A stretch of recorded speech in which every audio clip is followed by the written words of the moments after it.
పిల్లలను ముఖ్యంగా బాగా చదివించుకోండి. మనకిచ్చిన ఈ రాజ్యాంగ ఫలాలను మనం ఏ రకంగా ఉపయోగించుకోవాలనే దాని మీద మనం చూసుకోవాలి.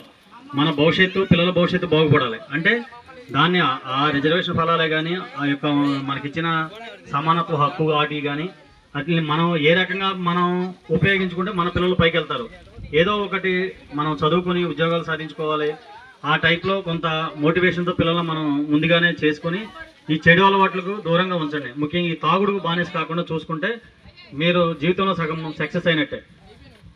అంబేద్కర్ గారు కూడా ఆ రోజుల్లో ఆయన కానీ ఇప్పుడు యువత ఏ రకంగా పెడదోపడుతున్నారో ఆ రకంగా కానీ పట్టుంటే మన పరిస్థితి ఏమేది అంతే. అదే మనం కూడా ఏంటంటే మనం ఆటి వైపుకి వెళ్లకుండా ఆయన ఏ రకంగా గొప్పగా ఆలోచించారు, ఆయన యొక్క ఆలోచన విధానం ఏ రకంగా ఉంటే అంత గొప్ప వ్యక్తి అయ్యాడు, ఆ టైప్లో మనం కూడా మన యొక్క జీవితాన్ని ఆయనతో మనం కూడా పోల్చుకుంటూ మన జీవితం ముందుకు వెళ్ళాలంటే ఆయన అవలంబించిన విధానాలను కానీ వాటిని కానీ ఆచరణాత్మకంగా మనం ముందుకు వెళ్తేనే మన జీవితంలో సాధించగలుగుతాం.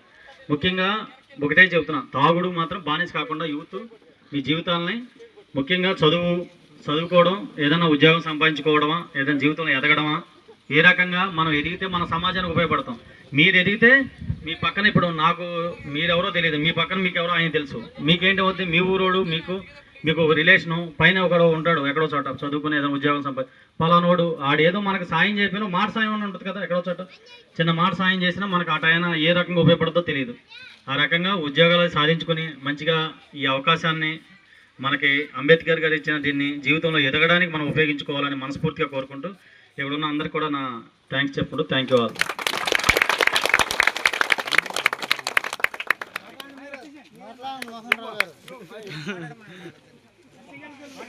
మోహన్ రావు గారు మాట బాబు రానా 2 మాటలు మాట్లాడండి మరి. 2 మాటలు